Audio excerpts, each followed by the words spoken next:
시편 121편 1절로 8절의 말씀을 가지고 눈을 들어 주를 보라라는 제목으로 이 시간 하나님의 말씀을 나누고자 합니다.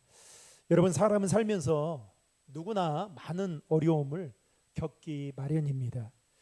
여기에는 그리스도인이라고 해서 결코 예외가 될 수 없죠. 성경의 여러 인물들 중에서도 요셉, 욥, 다니엘, 바울, 이런 사람들을 보면 이들의 삶 가운데에는 그야말로 말로 표현하기 힘들 정도로 자신의 힘으로 감당하기 힘들조차 힘겨운 일들을 당했던 것을 볼 수 있습니다. 오늘 본문인 시편 121편의 저자 역시도 자신이 누군가의 도움이 절실히 필요한 상황에 빠져 있다라는 것을 여실히 보여주고 있습니다. 그래서 그는 1절 말씀에 보면 그 도움이 어디에서 올 것인지 찾고 있었고, 그리고 그는 눈을 들어 산을 향하고 있다라고 고백하고 있는 것을 보게 됩니다. 여러분, 1절의 말씀을 다 함께 읽겠습니다. 내가 산을 향하여 눈을 들리라. 나의 도움이 어디서 올까? 성경학자들은 여기에서 말하는 이 산에 대해서 어떤 산이냐? 예루살렘에 있는 시온산이라고 보는 견해들이 많습니다. 즉, 시온산에는 솔로몬이 지은 성전이 있던 곳이죠. 따라서 이 시온산은 하나님의 임재의 상징적인 처소라고 말할 수 있을 뿐만 아니라, 그래서 시편 기자는 이 자신이 누군가의 도움이 절실히 필요한 그 상황에서 그 시온산을 바라보며 성전에 계신 하나님을 바라보았다라고 고백하고 있는 것입니다. 그렇다면 우리 이렇게 질문해 볼 수 있겠죠. 시편 기자가 눈을 들어 성전을 바라본 까닭은 무엇인가? 즉, 한마디로 말하면 하나님의 도움을 구하기 위해서였습니다. 이처럼 시편 기자는 눈을 들어 산을 향하겠다라는 그의 고백 속에는 영원 불변하신 하나님만을 신뢰하고 바라봐야겠다라는 그의 확고한 의지가 이 말씀 안에 담겨져 있습니다. 여러분, 물어볼까요? 힘들고 어려울 때 여러분, 우리가 물속에 갑자기 길을 걸어가다가 다리를 잘못 딛는 바람에 물에 빠졌습니다. 그런데 수영을 할 수가 없어요. 허우적거립니다. 그러면 여러분, 우리가 상식적으로 알고 있는 바로는 뭐라고 해야 돼요? 그냥 허우적거려야만 됩니까? 아니죠. 뭐라고 해야 돼요? 이걸로 뭐라고 해야 돼요? 살려주세요 라고 말을 해야 되죠. 그런데 여러분, 그 말이 입에 잘 나옵니까? 아니에요. 여러분, 가위를 눌러보신 분들 계실 거예요. 저도 제 평생에 결혼하고 저희 처갓집에서 낮잠을 자고 있는데 어느 날 가위를 눌러가지고요, 그때 가위 눌린 사람의 심정을 그때서야 알게 됐습니다. 근데 저희 어머니가 그때 그런 말씀을 평소에 늘 했어요. 늘 영적으로 마음이 흔들릴 때마다, 유혹이 찾아올 때마다 예수피 예수피를 외쳐라. 그런데 낮잠을 자고 있는데 갑자기 신혼초에 가위를 눌리니까 힘이 쭉 빠지면서요, 머리로는 의식이 있는 것 같은데 입으로는 예수피가 안 나오는 거예요. 그런데 속으로 예수피 예수피 하니까요, 여러분, 놀랍게도 그 다음부터 가위 눌림이 지금까지 제 평생에, 그때 한 번 이후로 제 평생에 가위 눌리면 없습니다. 여러분, 우리가 알고 있는 상식이지만 예수의 보혈에 능력이 있고 권세가 있다는 걸 알지만, 우리가 실상 힘들고 어려운 일을 닥치게 되면 그 보혈의 피를 의지하고 나아가느냐? 나아가지 못할 때가 많아요. 그런데 이 시편 기자가 오늘 자신이 누군가의 도움이 절대적으로 필요한 그때의 상황 속에 어떻게 해요? 눈을 들어 산을 향하겠다라는 이 고백 속에는 그의 확고한 의지, 즉 하나님만을 신뢰하고 바라봐야겠다라는 그의 마음이 이 안에 담겨져 있는 것입니다. 이사야서 38장에 보면 남유다의 왕이었던 히스기야가 40살이라는 젊은 나이에 죽을 병에 걸리게 됩니다. 그때 하나님께서 이사야 선지자에게 뭐라고 말씀하냐면, 야, 너 이사야 선지자 아니 히스기야 왕이 가서 이와 같은 말을 전하라. 그러면서 그에게 뭐라고 말씀하냐면, 네가 죽고 살지 못할 것이다라는 유언과 같은 말을 이사야 선지자를 통해 히스기야 왕에게 전하게 합니다. 여러분, 그 말을 들었던 히스기야의 마음이 어땠을까요? 더 힘들었던 것은 그 당시 때 히스기야의 자녀들이 매우 어린 나이였습니다. 즉 그가 죽어도 그의 나라를 뒤를 이어서 다스릴 만한 형편이 되지 못했을 뿐만 아니라 예루살렘이 강대국이었던 아수르에 의해서 포위가 된 상태였습니다. 몸도 좋지 않죠. 국제 정세도 좋지 않죠. 그러다 보니까 이 히스기야가 이 말을 들었을 때 여러분 어떨까요? 여러분 사람은 어때요? 여러분 저도 판정을 받고 아프다는 판정을 받고 이제 날짜를 기다릴 때 여러분 수술하는 것보다 더 힘든 것은 기다리면서 누군가가 말하는 그 말이 이루가 안 될 때가 참 많더라고요.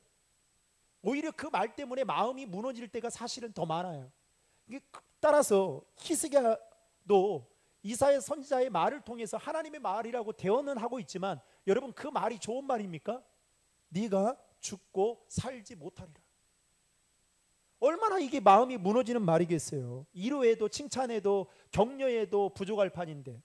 그런데 이 이사야의 전언을 듣고 히스기야 왕이 어떻게 반응하냐면 이사야서 38장 4절에 보면 이렇게 반응합니다. 그는 침상에서 얼굴을 벽으로 향한 뒤에 하나님을 향하여 심히 통곡하며 기도했다라고 말하고 있어요. 여러분 힘들고 어려우면 하나님께 기도해야 된다는 거 모르시는 분 어디 있습니까? 근데 안 돼요. 진짜 힘들어 보면 여러분 기도가 안 나올 때가 있어요. 그런데 히스기야 왕은 얼굴을 벽으로 향한 뒤 하나님을 향하여 심히 통곡하며 기도할 때 하나님이 그의 기도를 들으시고 이사야 선지자를 통해서 히스기야에게 뭐라고 말씀하시냐면 이렇게 말씀합니다. 내가 내 기도를 들었고 네 눈물을 보았노라. 내가 네 수안에 15년을 더하고 너와 이 성을 아수르 왕에게서 건져낼 뿐만 아니라 내가 이 성을 보호하리라.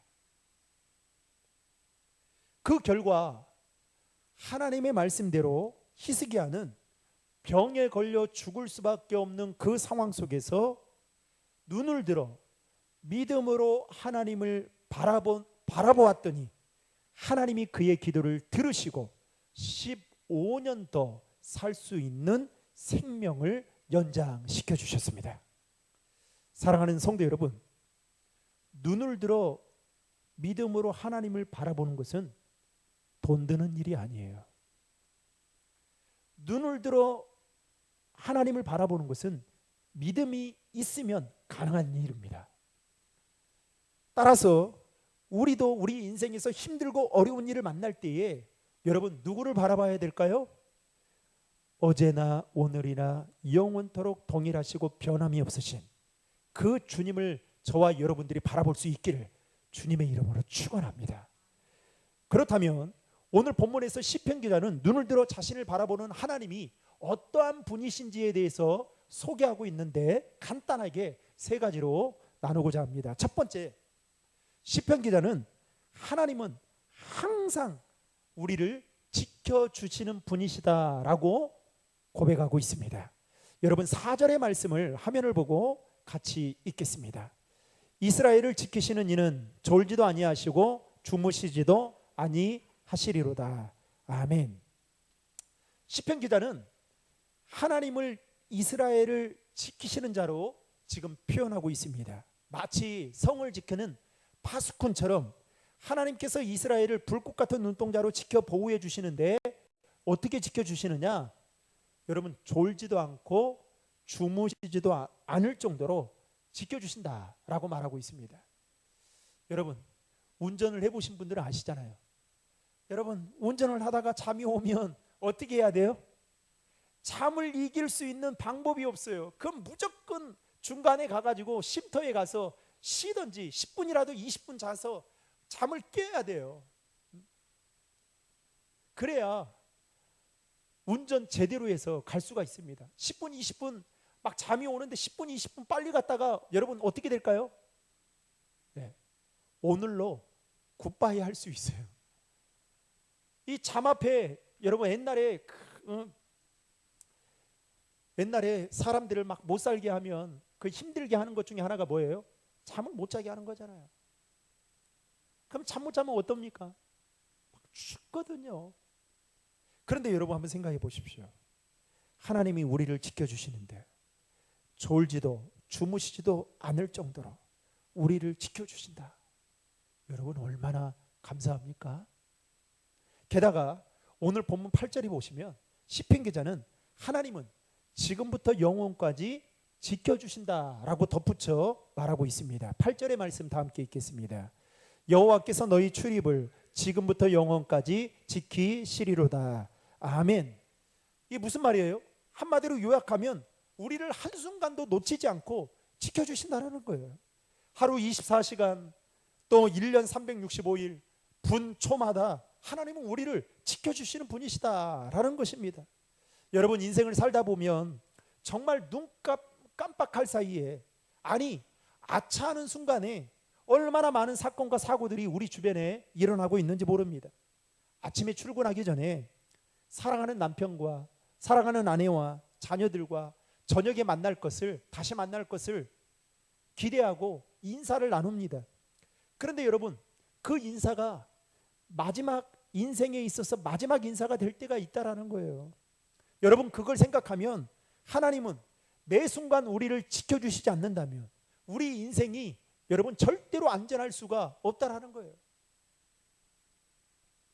그래서 시편 48편 14절 제가 제일 좋아하는 말씀인데 이 하나님은 우리 하나님이시니 그가 우리를 죽을 때까지 인도하시리로다. 하나님이 우리를 인도하시는데 그냥 힘들고 어려울 때만이 아니라 죽을 때까지 책임져 주시고 인도해 주신다라는 것입니다. 그러므로 사랑하는 성도 여러분, 우리가 왜 믿음의 눈을 들어 주님을 바라봐야 됩니까? 우리를 졸지도 아니하시고 주무시지도 아니하시는 주님께서 우리를 지켜주시기 때문에 눈을 들어 믿음으로 주님을 바라봐야 하는 것입니다. 바라기는 저와 여러분이 눈을 들어 주님을 바라볼 수 있기를 주님의 이름으로 축원합니다. 두 번째, 시편 기자는 하나님은 어떤 분이시냐라고 말하고 있냐면 어떤 상황에도 지켜주시는 분이시다라고 고백하고 있습니다. 5절의 말씀을 다 함께 읽겠습니다. 여호와는 너를 지키시는 이시라. 여호와께서 내 오른쪽에서 내 그늘이 되시나니. 아멘. 방금 읽었던 말씀에 보면 오른쪽이라는 어떤 공간적인 오른쪽이라는 말은 이 공간적인 방향을 가리키는 것이 아니라 더 큰 의미는 탁월한 힘, 능력, 권능을 상징하는 표현이 오른쪽이라는 말입니다. 게다가 그늘이라는 말은 휴식과 안식처를 뜻하는 의미로 하나님의 보호를 말하고 있는 거예요. 종합해 보면 하나님은 어떤 상황 속에서도 우리를 지켜주시는데 어떻게 지켜주시느냐? 탁월한 힘과 능력으로 우리를 보호해 주신다라고 시편 기자는 말하고 있습니다. 게다가 6절 말씀을 보면 이렇게 말하고 있죠. 낮의 해와 밤의 달이 너를 상하거나 해치지 않도록 지켜주신다. 즉 이 세상을 살아가면서 우리가 정말 뜨거운 태양볕에 또 밤의 달로 인해서 엄청나게 추운 그런 순간들을 만날 때에도 하나님은 그것들이 나를 해치지 못하도록 당신의 백성들을 확고하게 지켜주신다라는 겁니다. 여러분 올 여름 얼마나 더웠어요. 좀 죄송합니다. 저는 전 여름이 좋기도 하지만 여름이 너무너무 힘들더라고요. 그래서 좀 아마 남자분들은 집안에 여름 지날 때 집안에서 어떻게 있어요? 아주 편안한. 저는 예, 아주 편안한, 여러분 상상에 맡기겠습니다. 그러니까 어느 날 그러더라고요. 우리 애들이 들어오면서 에어컨 좀 틀어주세요 아빠. 근데 저는 이게 시원하니까 에어컨을 제가 안 틀거든요. 그러면 어느 날 그러더라고요. 큰애하고 둘째 애가, 아빠는 그렇게 편하게 있으니까 에어컨 안 틀어도 버틸 수 있지만 우리는 그럴 수 없잖아요. 그러니까 제가 그랬어요. 너도 벗어나. 참 말도 안 되는 이야기하죠. 그래서 애들이 들어오면 세 명의 아이들이 오면 에어컨을 틀게 되는데요. 여러분, 정말 1도만 더워도 얼마나 우리 힘겹게 그렇게 살아갑니까? 이번에도 처갓집에 내려가서 인사를 드리고, 그리고 잠깐 쉬는 동안에 아침에 일찍 일어나서 밭에 가서 풀을 좀 뽑고 왔어요. 그런데 장인어른이 그런 말씀하셔요. 올 여름 이렇게 날씨가 더운데 농사 짓는 거 힘들지 않냐고 그랬더니 아버지 그런 말씀하셔요. 진짜 하나님이 비 내려주지 않으면 아무리 10년 20년 농사 경력이 있어도 내 힘으로 되는 거 하나도 없다고. 오랫동안 30년 40년 농사 경력이 있는 또 저희 장인어른은 손재주가 좋거든요. 농사도 그러면 여러분 얼마 잘 짓는지 몰라요. 근데 그 입에서 말씀하시는 것이 하나님이 비를 내려주지 않으면 농사가 안 된다는 거예요. 사랑하는 성도 여러분, 팔레스타인 사람들은 낮에 장렬하는 태양의 뜨거운 열기, 밤에 달빛을 맞으며 잠을 잘 경우에는요, 여러분 심한 현기증을 느낄 뿐만 아니라 정신적으로 이상해. 여러분 비가, 캐나다에 사시는 분 이야기를 들어보니까요, 캐나다는 한 3, 4개월은 비가 계속 내린대요. 여러분 비가 계속 내리면 사람이 어떻게 되는지 아세요? 정신적으로 우울해져요. 그러니까 우울해지니까 어떻게 해요? 겉으로 보기에는 아주 건장한데도 불구하고 정신적 이야기를 하다 보면 온전치 않다라는 것을 느끼게 된다는 거예요. 그러니 여러분, 이 팔레스타인 사람들이 이 낮에 장렬하는 태양의 뜨거운 열기와 밤에 달빛을 맞으며 어떻게 해요? 그것을 버티는 게 자신들의 힘으로 될 수 있었겠습니까? 아니죠.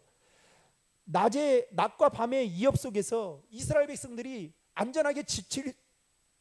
안전하게 그들이 보호를 받을 수 있었던 것은 여러분 그늘 되시는 하나님께 피하는 것이었어요. 그래서 시편 기자는 오늘 본문에서 이렇게 말하고 있는 것입니다.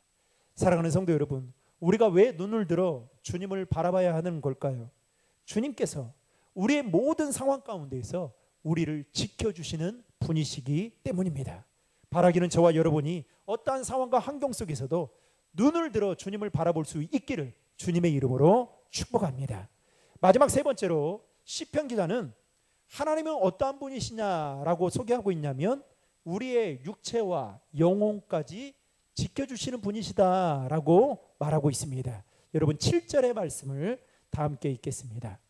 여호와께서 너를 지켜 모든 환난을 면하게 하시며 또 내 영혼을 지키시리로다. 아멘. 오늘날 현대인들에게 있어서 여러분 영혼이 병든 것 못지않게 마음의 병이 들어 고통 속에 살아가고 있는 사람들이 여러분 우리가 생각했던 것보다 훨씬 더 많습니다. 그 중에 하나가 요즘 젊은이들 사이에서 뚜렷하게 나타나고 있는 것 중에 하나예요. 운동형 외톨이, 일본말로 하면 히키코모리들이 얼마나 많이 있는지 몰라요. 제가 히키코모리를 딱 쳐보니까 이 네이버 사전에 이렇게 설명하고 있어요. 여러 가지 일들로 마음이 불안해서 사람들과 접촉하기 싫어. 그 다음이 중요합니다. 6개월 이상 집 밖으로 나오지 않고 오직 방 안에만 꼭 박혀 사회 활동을 전혀 하지 않고 살아가는 사람을 총칭해서 히키코모리라고 말하고 있습니다. 한 달이 아니에요. 여러분 1년의 반을 집 밖으로 나오지 않고 살아가는 사람들이 있다라는 거예요. 그런데 여러분 우리나라 2년 전이었던 22년 기준으로 여러분 우리나라 안에 운동형 외톨이가 몇 명이나 되는지 아십니까? 24만 4천 명으로 추산하고 있습니다. 더 놀라운 것은 우리나라 이웃나라인 일본은 올해 24년 올해 기준으로 운동형 외톨이가 몇 명이냐? 150만 명으로 보고 있습니다. 어마어마하게 여러분 젊은이들이 일을 안 하면 어떻게 되겠어요? 나라에 비전이 없는 거예요.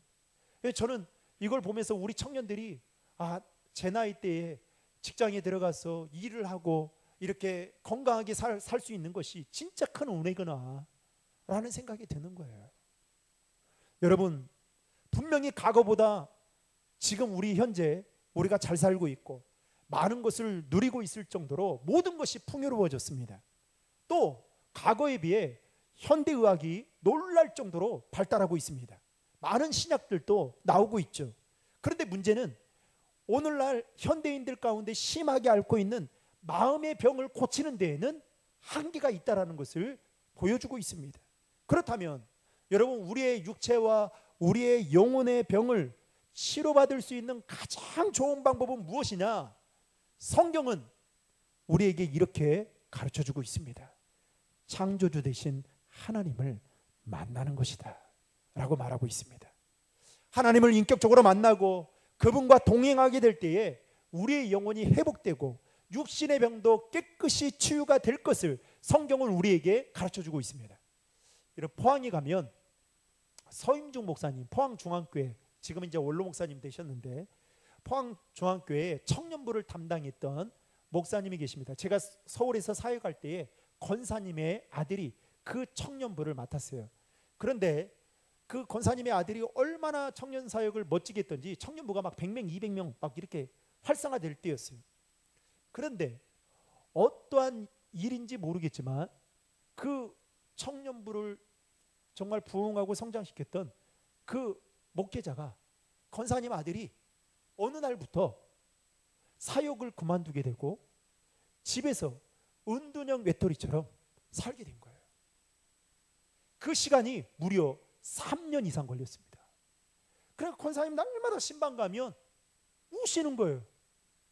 그 아들이 이전에 사역을 왕성하게 하고 정말 그 교회에서도 정말 특출난 사역자다라고 그야말로 주변에 있는 사역자들도 그렇게 했는데 어떠한 일들 때문에 충격을 받았는지 모르겠지만 은둔형 외톨이가 돼버린 거예요.